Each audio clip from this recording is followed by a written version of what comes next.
नमस्कार दोस्तों, पॉइंट 32 में आपका स्वागत है। अब आपको मिलेगा हर वीडियो में बिल्कुल सटीक जानकारी। आज हम लाए हैं आपके लिए एक स्पेशल वीडियो, तो चलिए वीडियो को स्टार्ट करते हैं। Welcome dear students. Dear students, जैसा कि आपको मालूम है कि 24/5/2020 को टेक्निकल महाप्रतियोगिता सेकेंड प्रतियोगिता का आयोजन लिटसिन ग्रुप के टेस्ट के लिए किया गया था, जिसमें आप लोगों ने पार्टिसिपेट करके अपने नॉलेज का परीक्षण किया।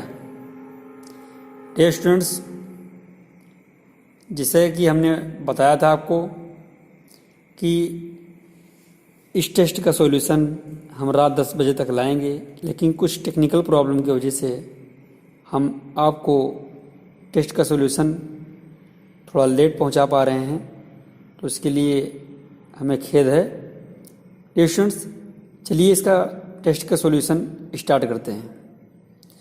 Dear students, which of the following is a gas discharge lamp? निम्नलिखित में से कौन सा एक गैस डिस्चार्ज लैंप है?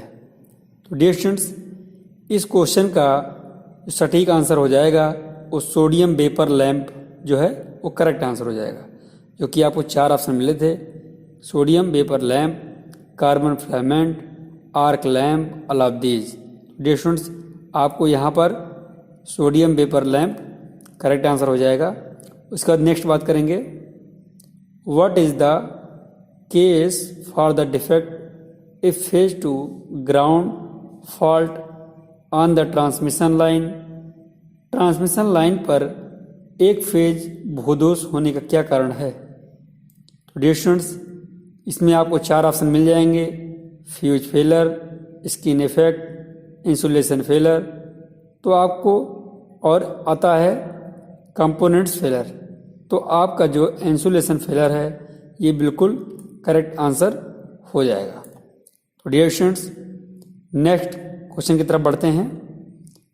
How many maximum number of receptacle, ठीक है, receptacle that can be located on ये 15 ampere branch circuit operating eight 120 volts? 120 volt पर संचालित 15 एम्पियर शाखा सर्किट पर कितने शाखा हो सकते हैं? तो डियर स्टूडेंट्स, इसमें ऑप्शन आपको 10, 2, 12, 13 दिया गया था। इसमें से 10 जो है बिल्कुल करेक्ट आंसर है। नेक्स्ट बात करेंगे, नेक्स्ट क्वेश्चन की तरफ बढ़ते हैं। विच of the following is the maximum rating of A branch circuit the supply the primary of low voltage lighting system power supply? इसको हिंदी में पढ़ लेते हैं। निम्न में से कौन एक शाखा सर्किट की अधिकतम रेटिंग है जो प्राथमिक कम वोल्टेज प्रकाश व्यवस्था बिजली की आपूर्ति करता है? बिजली आपूर्ति करता है, ऐसी कौन सी कम रेटिंग, अधिकतम रेटिंग जो है कौन सी है? ठीक है, डियर स्टूडेंट्स, आपको 30A दिया गया था, 20A, ए का मतलब यहाँ एम्पियर होता है, और 15A 25A। तो आपका यहाँ पर 30A जो था वो बिल्कुल करेक्ट आंसर था। आपको 30A मारना चाहिए था, लगाना चाहिए था, ठीक है ना। फिर नेक्स्ट क्वेश्चन की तरफ बढ़ते हैं। डियर स्टूडेंट्स, बहुत इंपॉर्टेंट क्वेश्चन था। सारे क्वेश्चन यदि आप DN सर द्वारा जितने वीडियो पढ़ाए गए थे पॉइंट 32 पर आप अगर वॉच किए होते तो डेफिनेटली आप सारे क्वेश्चन का आंसर दे पाते। Dear students, why slip ring induction motor is fitted with wound rotor? Slip ring induction motor को वाउंड रोटर क्यों फिट किया जाता है? तो डियर स्टूडेंट्स, यहाँ पर आपको 4 ऑप्शन दिए गए थे: to reduce the slip, to control the speed, to reduce the loss. उसके बाद था to get high starting and running torque. तो ये जो था to get high starting and running torque, ये बिल्कुल करेक्ट आंसर था, जो कि जिन स्टूडेंट ने ये आंसर क्लिक किया है उनका ये राइट आंसर है। डियर स्टूडेंट्स, नेक्स्ट क्वेश्चन की तरफ बढ़ते हैं। Which electronic circuit generator AC signal without input? Dear students, इसमें बात करेंगे कौन सा इलेक्ट्रॉनिक सर्किट बिना इनपुट के एसी स्विंग उत्पन्न करता है। तो डियर स्टूडेंट्स, इसमें ऑप्शन आपको मिल जाता है filter circuit, rectifier circuit, amplifier circuit, लेकिन आपका यहाँ पर ऑसिलेटर सर्किट जो है बिल्कुल करेक्ट आंसर हो जाएगा। नेक्स्ट क्वेश्चन की तरफ बढ़ते हैं। नेक्स्ट क्वेश्चन है which converter is having high efficiency, कौन से कन्वर्टर में उच्च दक्षता है, मतलब इफिशिएंसी सबसे ज़्यादा है। तो डियर स्टूडेंट्स, इसमें जो राइट आंसर हो जाएगा वो आपका SCR कन्वर्टर, जो कि पहला ही ऑप्शन है, ये बिल्कुल करेक्ट आंसर हो जाएगा। जो कि 3 ऑप्शन और दिए गए थे, rotary converter, motor generator set और मरकरी आर्क रेक्टिफायर, लेकिन आपको यहाँ पर SCR कन्वर्टर, जो कि इसके बारे में सर ने पढ़ा चुके हैं, आप जाके वीडियो उनका वॉच करेंगे तो उसमें मिल जाएगा। DN सर के जितने वीडियो हैं सारे वीडियो में क्वेश्चन के आंसर मिल जाएंगे यदि आपने वॉच किया होगा तो। डियर स्टूडेंट्स, नेक्स्ट क्वेश्चन है in a lead acid cell hydrogen is liberated at, एक लेड एसिड में हाइड्रोजन को डॉट में मुक्त किया जाता है, तो आपको नेगेटिव प्लेट जो है बिल्कुल करेक्ट आंसर मिल जाता है, पहला ही ऑप्शन है। तो यहाँ पर नेगेटिव प्लेट जो है करेक्ट आंसर है। इसमें 3 ऑप्शन और दिए गए थे, positive plate, both negative plate and positive plate, neither negative plate और पॉजिटिव प्लेट। तो आपको नेगेटिव प्लेट जो है क्या करते हैं, एक लेड एसिड सेल में हाइड्रोजन को नेगेटिव प्लेट में मुक्त किया जाता है।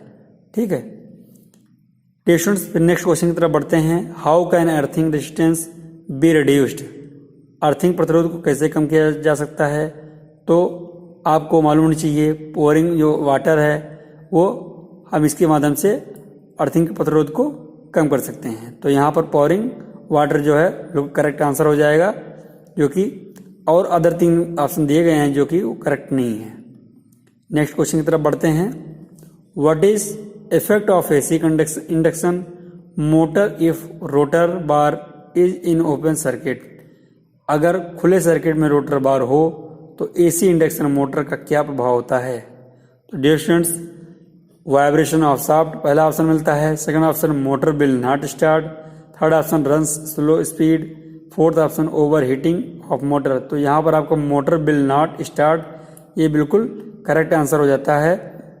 तो आपको यहाँ पर ये टिक कर देना चाहिए था, मोटर विल नॉट स्टार्ट। ठीक है, उसके बाद नेक्स्ट क्वेश्चन है what is the minimum size of aluminium conductor used for surge protective device, aluminium के कंडक्टर का न्यूनतम आकार सर्ज सुरक्षात्मक उपकरणों के लिए किसके लिए उपयोग किया जाता है। तो डियर स्टूडेंट्स, यहाँ पर आपको 4 ऑप्शन मिल जाते हैं। फर्स्ट ऑप्शन है 12 AWG, second option 14 AWG, third option 16 AWG, fourth option 8 AWG। तो आपका यहाँ पर 12 AWG बिल्कुल करेक्ट आंसर हो जाता है, जिसने भी लगाया है बिल्कुल उसका राइट आंसर है। डियर स्टूडेंट्स, नेक्स्ट क्वेश्चन है what is the name of the compound generator if the shunt field is connected in parallel with armature, compound generator का नाम क्या है यदि शंट फील्ड आर्मेचर के साथ समांतर में जुड़ा हुआ है। तो इसमें क्या है, long shunt compound, cumulative compound, differential compound, short shunt compound. Dear students, short shunt जो कंपाउंड है ये बिल्कुल करेक्ट आंसर हो जाता है। यहाँ पर डियर स्टूडेंट्स क्वेश्चन ज़्यादा हाई लेवल के नहीं थे, सब ऑरेंज में थे, मॉडरेट में थे, लेकिन बस ये है कि आप लोग सर का वीडियो वॉच नहीं किए हैं, DN सर का, इसलिए आप लोग करेक्ट आंसर नहीं दे पाए। यदि आप वीडियो वॉच करते तो यकीन मानिए आप सारे क्वेश्चनों का सही आंसर दे पाते। डियर स्टूडेंट्स, नेक्स्ट क्वेश्चन है which of the following law is related to illumination. तो इल्यूमिनेशन जो होता है इसका हिंदी में क्या पढ़ लेते हैं, निम्नलिखित में से कौन सा नियम प्रदीप्ति से संबंधित है। इल्यूमिनेशन ये होता है प्रदीप्ति। ठीक है, तो इसमें आपको 4 ऑप्शन मिल जाते हैं, inverse square law, Lambert cosine law, both inverse square law and Lambert cosine law, none of these. तो यहाँ पर बोथ जो है इनवर्स स्क्वायर लॉ और लैम्बर्ट कोसाइन लॉ दोनों में क्या करते हैं, हम प्रदीप्ति से संबंधित है, इसको टिक कर देते हैं। तो यहाँ पर थर्ड ऑप्शन क्लियर हो जाएगा, आपका सही है। और फिर नेक्स्ट बढ़ते हैं आगे। What is the minimum size service disconnecting means for a single family dwelling unit with an initial load of 10 kVA? ठीक है, reactions are more 10 kVA मतलब कह रहा है 10 kVA या इससे अधिक।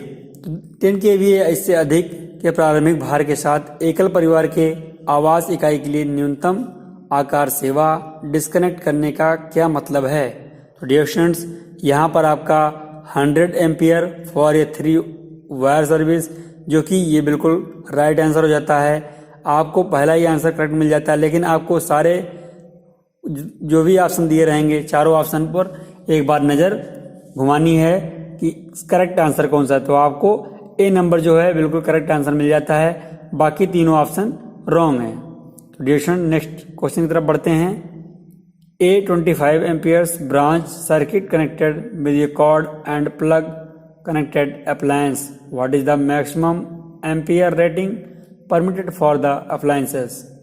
तो एक 25 एम्पियर शाखा सर्किट एक कार्ड और प्लग से जुड़े उपकरणों के साथ जुड़ा हुआ है। उपकरण के लिए अधिकतम एम्पियर रेटिंग क्या होगी? डिरेक्शंस आपको चार ऑप्शन मिलते हैं, यहाँ पर 20 एम्पियर जो है बिल्कुल करेक्ट आंसर हो जाएगा। डिरेक्शन नेक्स्ट क्वेश्चन की तरफ बढ़ते हैं।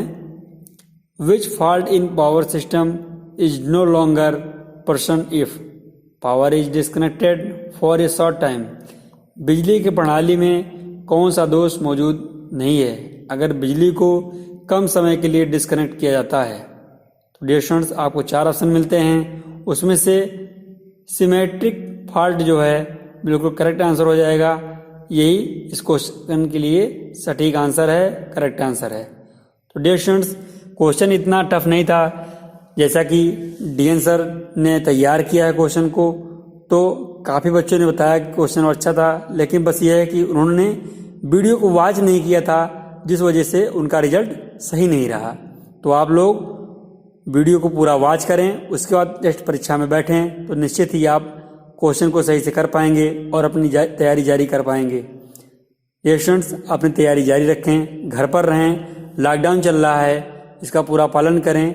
डियर स्टूडेंट्स, मैं बताना चाहूँगा कि आने वाली भी संभावित कोई भी परीक्षा होगी टेक्निकल की, तो आपके लिए ये टेस्ट जो कराया जा रहा है टेक्निकल महाप्रतियोगिता बहुत ही इम्पॉर्टेंट है। बहुत ही शुद्ध सुव्यवस्थित तरीके से क्वेश्चन को रखा जा रहा है, जिससे आप ऐसे क्वेश्चन गलत ना करें जो कि बहुत इजी हैं या थोड़ा मॉडरेट हैं। डियर स्टूडेंट्स, नेक्स्ट क्वेश्चन की तरफ बढ़ेंगे। What is the purpose of compensating winding in DC generator? DC generator में कंपेंसेटिंग वाइंडिंग का उद्देश्य क्या होता है? तो डियर स्टूडेंट्स आपको चार ऑप्शन मिल जाते हैं। Minimise rough communication, maintain constant output voltage, neutralise the demagnetising effect, उसके बाद decrease the excitation current of field coils. तो यहाँ पर आपका सी ऑप्शन जो होता है न्यूट्रलाइजेशन जो होता है वो डैमेज नेटाइजिंग इफेक्ट क्या होता है? डैमेज नेटाइजिंग इफेक्ट होता है, ये बिल्कुल थर्ड ऑप्शन करेक्ट हो जाता है, न्यूट्रलाइजर वाला। ठीक है, नेक्स्ट आगे बढ़ते हैं।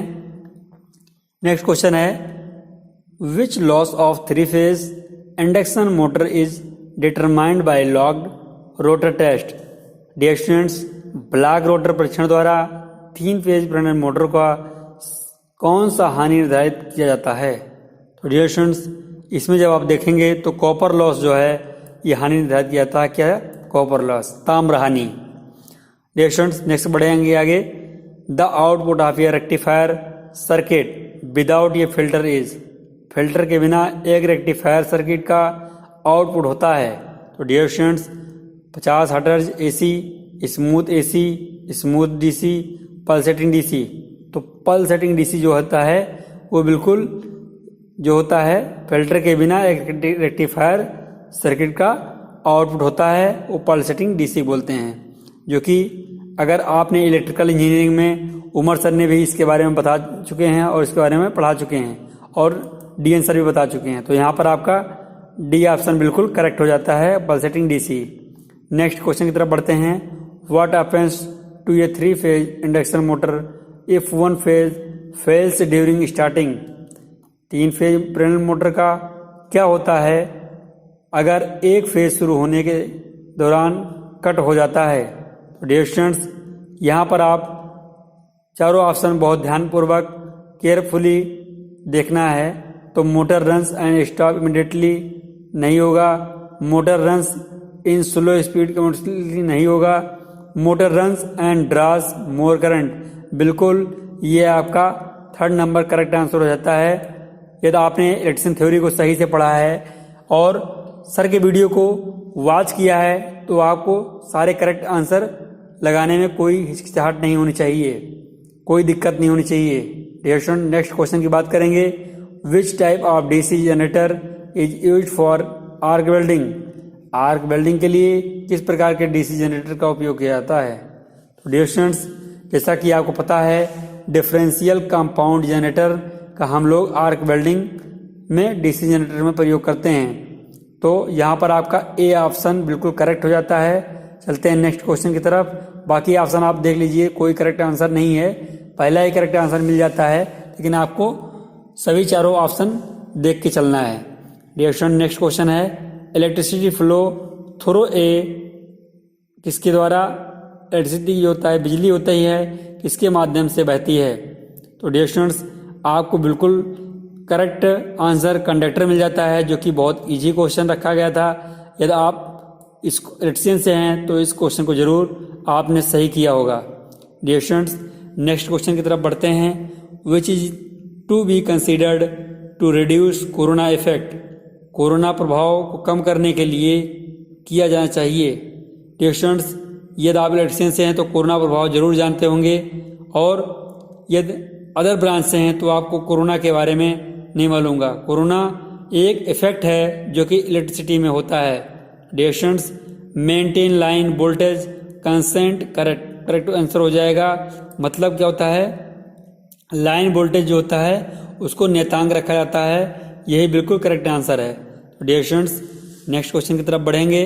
विच of the following is maximum operating voltage of A low voltage lighting system? निम्न में से कौन सा कम वोल्टेज प्रकाश व्यवस्था के अधिकतम ऑपरेटिंग वोल्टेज है? तो डियर स्टूडेंट्स, यहाँ पर आपको ऐसे मालूम होनी चाहिए 30 वोल्टेज। यदि आप वीडियो वॉच करते तो आप इसको तुरंत सटीक आंसर लगा सकते थे। तो डियर स्टूडेंट्स, नेक्स्ट क्वेश्चन की बात करेंगे। What cases the terminal voltage of an alternator reduces if the load increases? क्या कारण है यदि भार बढ़ जाता है तो अल्टरनेटर का टर्मिनल वोल्टेज कम हो जाता है? तो डियर स्टूडेंट्स, यदि भार बढ़ता है तो अल्टरनेटर वोल्टेज का जो कम होना, ये कारण क्या है? क्या होता है? Armature resistance. अल्टरनेटर क्या होता है? टर्मिनल का वोल्टेज कम हो जाएगा तो किसकी वजह से होगा? तो आर्मेचर रेजिस्टेंस जो होगा, बिल्कुल करेक्ट आंसर होगा। डियर स्टूडेंट्स, 25 क्वेश्चन थे, 25 क्वेश्चन पूरा सॉल्व करा दिए गए हैं। तो डियर स्टूडेंट्स, आपको ये इस टेस्ट के माध्यम से काफ़ी कुछ सीखने को मिला होगा। डियर स्टूडेंट्स, मैं आशा करता हूँ नेक्स्ट टाइम जब भी आप टेस्ट में बैठेंगे तो आप सभी वीडियो को वॉच करके, जिस भी ब्रांच के हैं आप, पॉइंट 32 के आप जितनी वीडियो पढ़ाए गए हैं उसको वॉच करें, उसके बाद टेस्ट प्रतियोगिता में भाग लें, तभी आप सही सटीक आंसर दे पाएंगे। अन्यथा आप तुक्के के द्वारा उसका आंसर देंगे, जिससे प्रतियोगिता में आप उचित अंक प्राप्त नहीं कर पाएंगे, और प्रतियोगिता में उचित अंक प्राप्त न कर पाने पर उसे प्राइज की लिस्ट में शामिल नहीं किया जाएगा, भले ही वो टॉप रैंक का क्यों ना हो। क्योंकि टॉप रैंक का मतलब 10 नंबर पाने से नहीं होता है।